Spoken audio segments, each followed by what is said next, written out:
नेपाल में कुदरत ने ऐसा कहर बरपाया है कि जिंदगी करा रही है।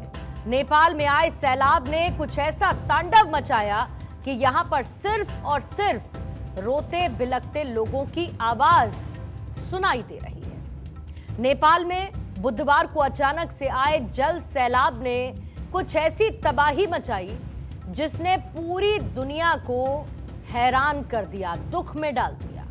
24 घंटे पहले कैसी तबाही आई, इसकी सैटेलाइट तस्वीरें सामने आ गई हैं जो झकझोर देने वाली हैं। अब तक सैकड़ों लोगों की जान जा चुकी है, 700 से ज्यादा लोग लापता हैं और इसमें 288 भारतीय नागरिक भी शामिल हैं। हम आपको तबाही की तमाम तस्वीरें दिखाएंगे जिसमें आप ये देखेंगे कि कैसे कुदरत ने कहर बरपाया है।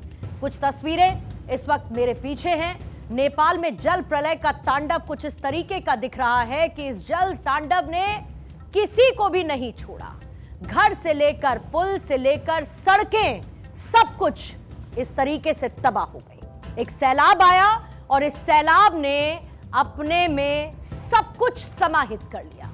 पानी के इस तेज सैलाब के सामने जो कुछ भी आया वो तिनके की तरह बहता हुआ दिखने लगा।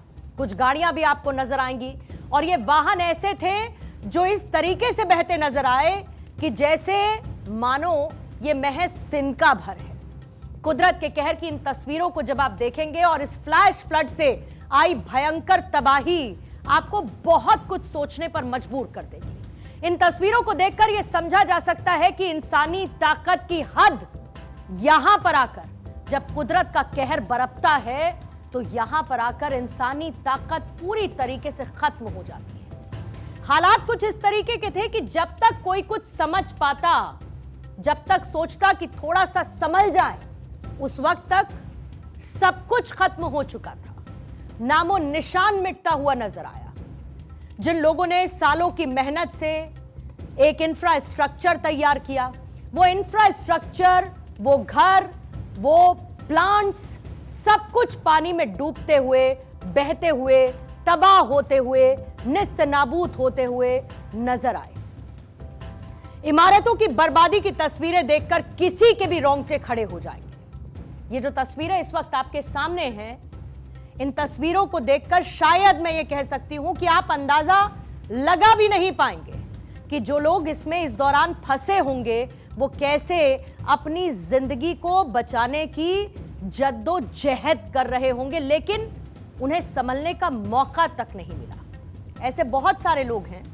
जब आप इन तस्वीरों को देखेंगे आप ये समझेंगे, उस तरफ आपको पूरे मकान नजर आएंगे। संभवतः बहुत सारे लोग मलबे में दबे होंगे। जिंदगी बचाने की जद्दोजहद चल रही है, लेकिन अनफॉर्चुनेटली अब उनके जिंदा रहने की उम्मीदें बीतते समय के साथ कम होती हुई नजर आ रही हैं। ये कुछ ऐसी तस्वीरें हैं जिनसे आप ये अंदाजा लगा पाएंगे कि जब प्रकृति अपने रौद्र रूप में आती है तो बचने के लिए कुछ भी नहीं रहता है और सब कुछ पल भर में तबाह हो जाता है। इस जल सैलाब ने किसी को भी नहीं बख्शा। क्या यहां पर इमारतें हैं, क्या प्लांट्स हैं, क्या पुल हैं, क्या वो पीछे की तरफ घर हैं, ये पूरा का पूरा सैलाब अपने साथ सब कुछ बहा कर ले गया। गांव की बसाहट थी, ऊपरी इलाके में लोग रह रहे थे, अपना मकान, अपना आशियाना बना रखा था, पूरा का पूरा शहर। जब आप वो तस्वीरें देखेंगे जिसमें बिफोर और आफ्टर की तस्वीरें, यानी पहले क्या था और बाद में कुछ भी नहीं बचा। इस पानी के तेज बहाव के बीच में जो कुछ भी आया वो सब कुछ तबाह हो गया और पीछे छूटा है तो क्या? पीछे छूटी है बर्बादी और सिर्फ बर्बादी की तस्वीरें। लेकिन एक सवाल उठता है कि नेपाल में जल प्रलय कैसे आया? फिलहाल जो शुरुआती जानकारी आई थी उसके मुताबिक सबसे पहले तिब्बत में 2000 फीट का एक ग्लेशियर टूटता है।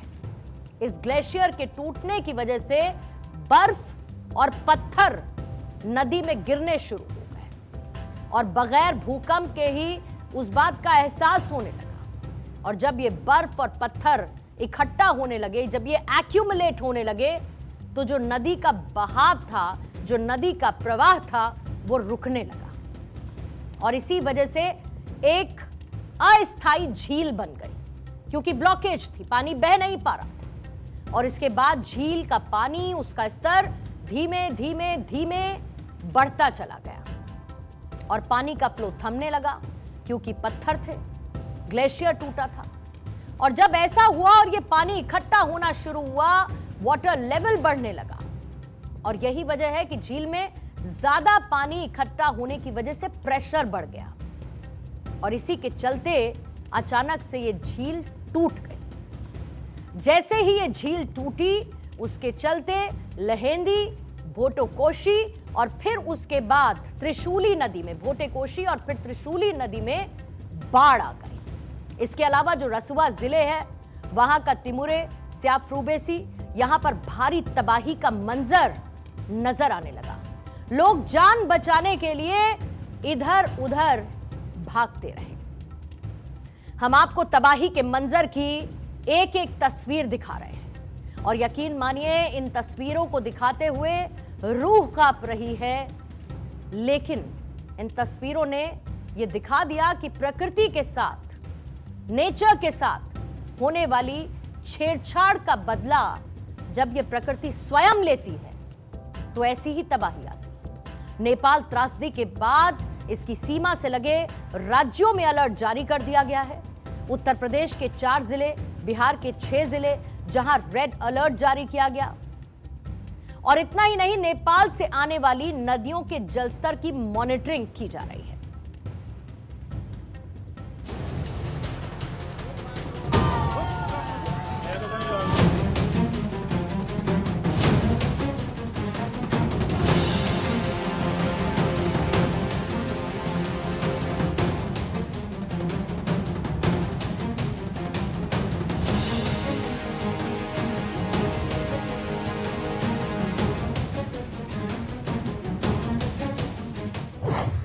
नेपाल में आई भारी तबाही की एक एक तस्वीर भयावह है।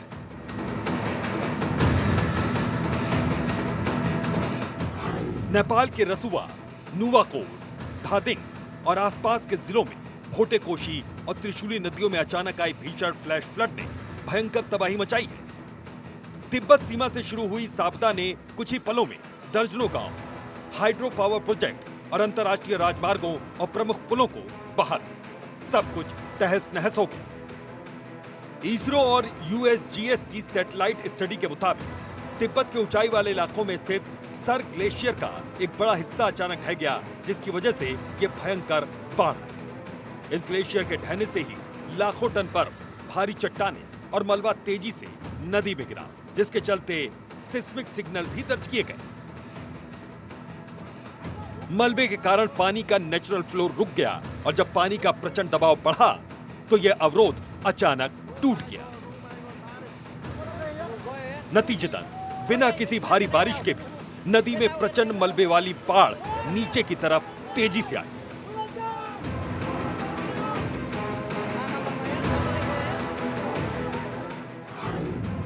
नेपाल की त्रिशूली नदी आगे जाकर काली गंडकी में मिलती है और भारत में एंट्री होते ही इसे गंडक या फिर नारायणी नदी के नाम से जाना जाता है।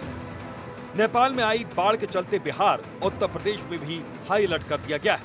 बिहार के 6 सीमावर्ती जिलों पश्चिम चंपारण, गोपालगंज, पूर्वी चंपारण, मुजफ्फरपुर, सारण और वैशाली में एनडीआरएफ और एसडीआरएफ की टीमें तैनात की गई हैं। बढ़ते जल प्रवाह की आशंका को देखते हुए वाल्मीकि नगर में स्थित गंडक बैराज के सभी 36 फाटकों को खोलकर पानी के दबाव को संतुलित किया जा रहा है। बता दें कि काठमांडू स्थित भारतीय दूतावास ने लापता पर्यटकों के परिजनों के लिए आपातकालीन हेल्पलाइन नंबर +977 9851 316807 और +977 9709 107500 जारी किए हैं। इन पर संपर्क करके लापता लोगों की जानकारी ली जा सकती है। जाहिर है कि क्लाइमेट चेंजेस और बढ़ते ग्लोबल वार्मिंग के कारण हिमालयी क्षेत्र के ग्लेशियरों की अस्थिरता लगातार बढ़ती जा रही है। आपदा की अब भयावह तस्वीरें पर्यावरणविदों के लिए एक गंभीर चेतावनी है कि आने वाले समय में हिमालयी क्षेत्रों में अर्ली वार्निंग सिस्टम्स को बेहद मजबूत करना ही होगा।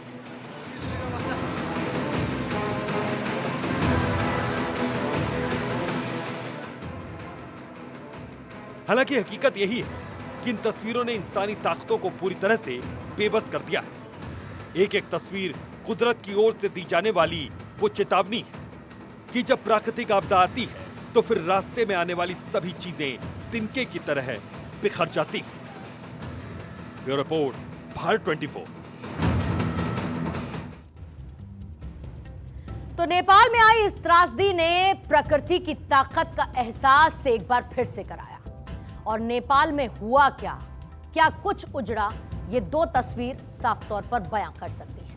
इसमें पहली तस्वीर आपके सामने है और ये तस्वीर है तबाही से पहले की तस्वीर, जहां पर आपको बीच में नदी बहती नजर आएगी, आसपास आपको रंग बिरंगे घर नजर आएंगे। यानी कि इन परिवारों में रंग था क्योंकि इनके अपने इनके साथ थे। लेकिन फिर उसके बाद ये सैलाब आया और इन लोगों का सब कुछ अपने साथ बहा कर ले गया।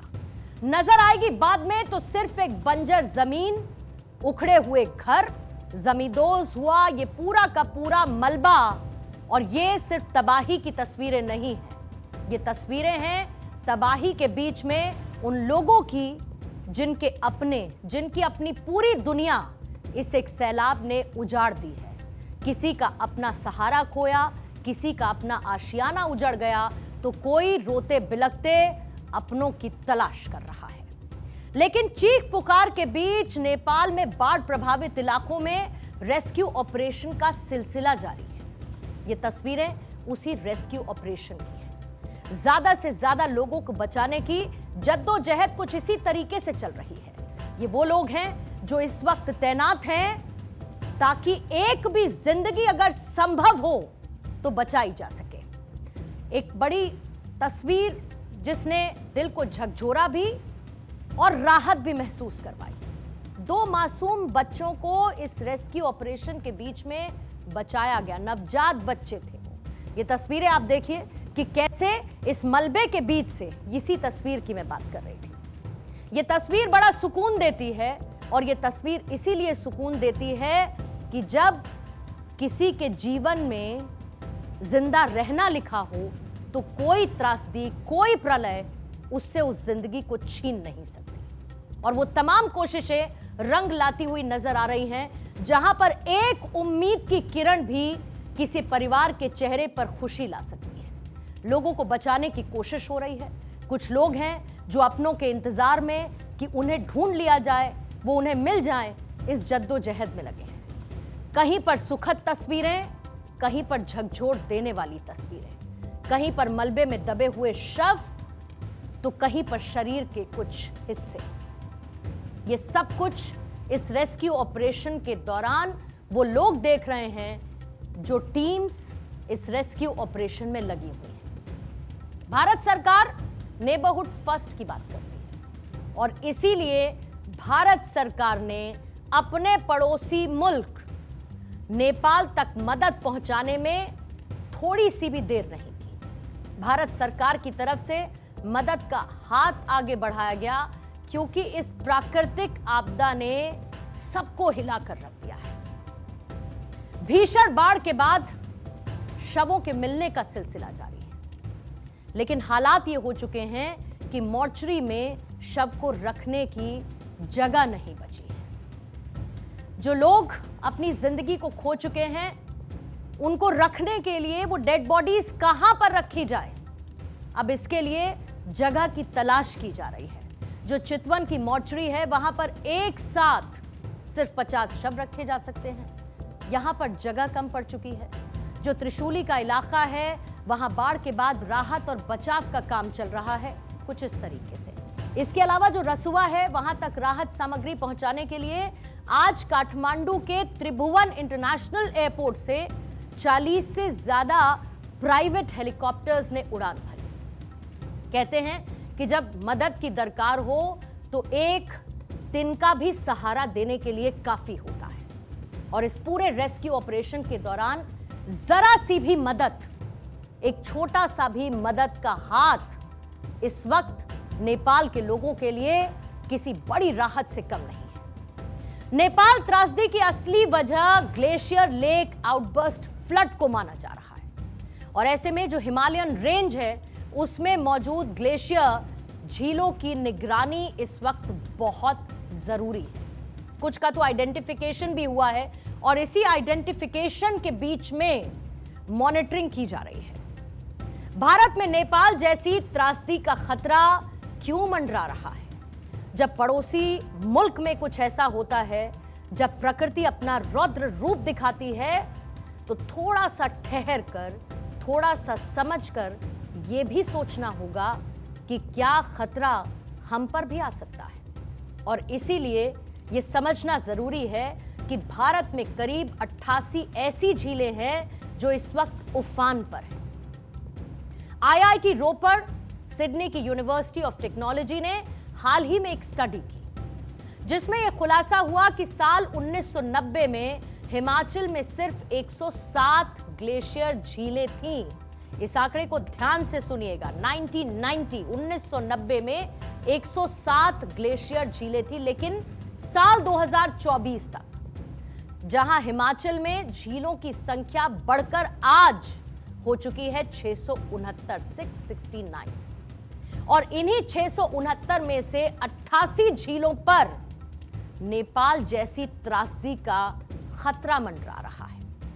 यानी कि इन झीलों पर ग्लेशियर लेक आउटबर्स्ट फ्लड का खतरा बढ़ चुका है और इनमें से 9 झीलें तो ऐसी हैं जो बहुत खतरनाक लेवल पर पहुंच चुकी हैं। जलस्तर उनमें बढ़ता जा रहा है। इसके अलावा 18 झीलें ज्यादा खतरनाक की कैटेगरी में, श्रेणी में रखी गई हैं, तो 26 झीलें ऐसी हैं जो कि मध्यम खतरनाक श्रेणी में रखा गया है जिन्हें।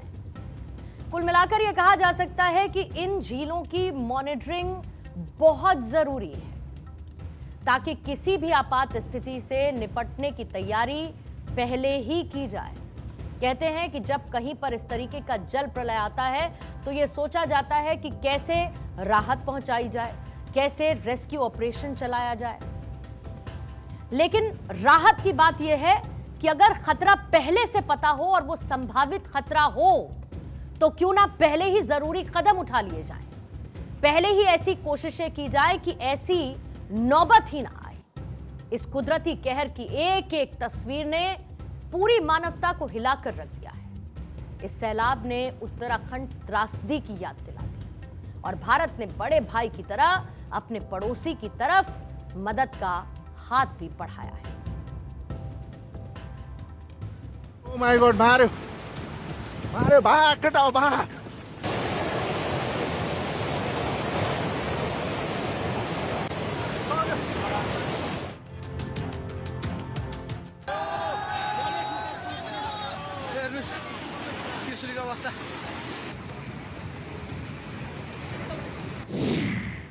नेपाल में एक कुदरत का कहर, जल सैलाब से थमी जिंदगी की रफ्तार।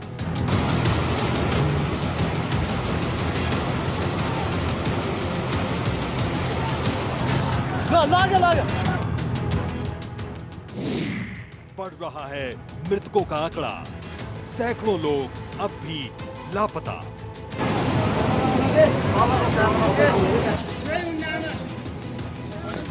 हम यहाँ उधर का लगे, हमें ऐसे कैसा तो भारत ने पहुंचाई नेपाल को मदद, रेस्क्यू में जुटे हजारों सुरक्षाकर्मी।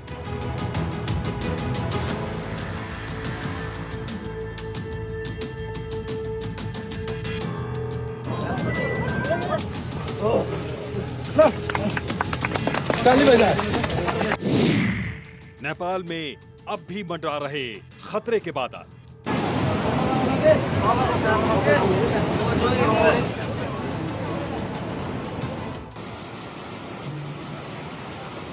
नेपाल तिब्बत बॉर्डर पर बुधवार सुबह आई अचानक बाढ़ से मृतकों का आंकड़ा लगातार बढ़ता जा रहा है। इनमें नेपाल के 270 से ज्यादा लोगों की जान जा चुकी है, जबकि तिब्बत के नागरिकों की भी मौत की खबर है। इस जल प्रलय में अब भी सैकड़ों लोग लापता हैं, जिनका रेस्क्यू लगातार किया जा रहा है।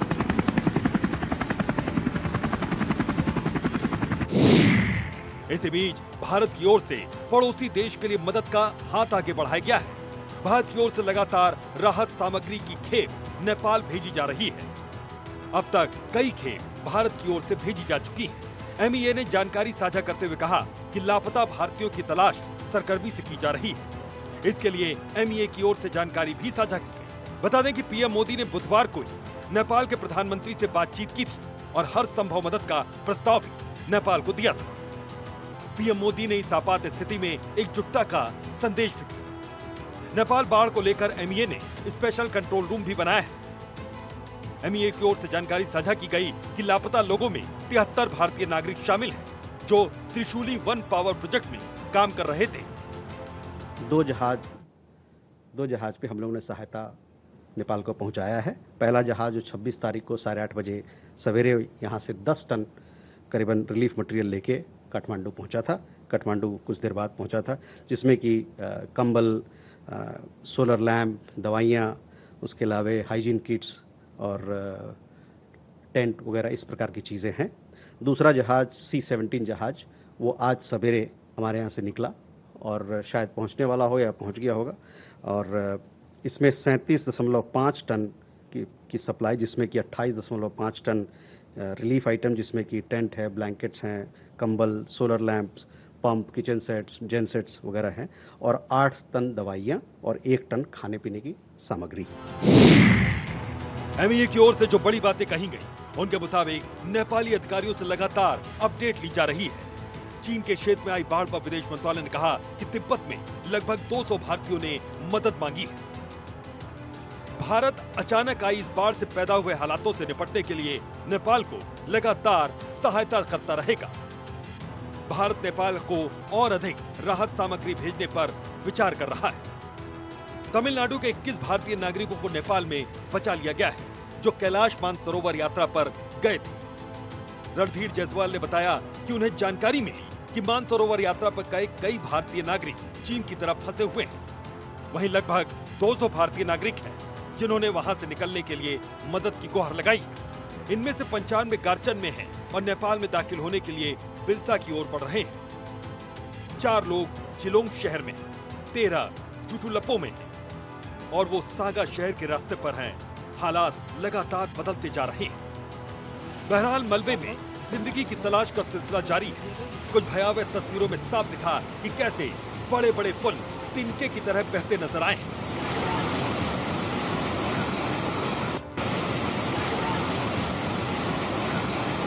फ्लैश फ्लड से आई भारी तबाही ने नेपाल की अर्थव्यवस्था को पूरी तरह से तबाह कर दिया है। नुकसान का आकलन अभी बाद में होगा, लेकिन हकीकत की तस्वीरें आपके सामने। Bureau report, Bharat 24। नेपाल में बाढ़ से टूटे रास्तों और पुलों को फिर से जोड़ने के लिए भारत जल्द ही नेपाल में बेली ब्रिज भेजेगा। ये एक पोर्टेबल, पहले से तैयार किया जा सकने वाला पुल है और जरूरत वाली जगह पर इसे जल्द ही लगाया जा सकता है, क्योंकि बाढ़ या भूस्खलन में जब कोई पुल टूटता है तो बेली ब्रिज कम समय में रोड कनेक्टिविटी को बहाल करने में मदद करता है। इसे जरूरत के मुताबिक दूसरी जगह भी ले जाया जा सकता है। दूसरी तरफ यूपी सरकार की तरफ से बड़ा फैसला लिया गया। SDRF और PAC की टीमें नेपाल में मदद के लिए भेज दी गई हैं। यूपी के नागरिकों के लिए रेस्क्यू ऑपरेशन चलाया जा रहा है। राजधानी लखनऊ से इस पर नजर रखी जा रही है। यूपी सरकार मॉनिटरिंग कर रही है। बहरहाल जल प्रलय की ये तस्वीरें दिखाती हैं कि सिस्टम को और ज्यादा एडवांस बनाने की फौरी तौर पर जरूरत है, ताकि नेपाल में ग्लेशियर टूटने की जानकारी बहुत जल्द ही भारत के तराई क्षेत्रों तक पहुंच सके। इसके अलावा भारत और नेपाल के बीच गंडक और कोसी जैसी नदियों के जलस्तर और बाढ़ नियंत्रण के लिए रियल टाइम डेटा शेयरिंग का तंत्र भी मजबूत करना होगा। लेकिन एक बात जो मैं कहना चाहती हूं वो ये है कि प्रकृति के सामने भले ही इंसान बहुत छोटा हो, लेकिन इंसानियत की ताकत उससे बहुत ज्यादा बड़ी हो सकती है और आज नेपाल को उसी इंसानियत की मदद के तौर पर जरूरत है।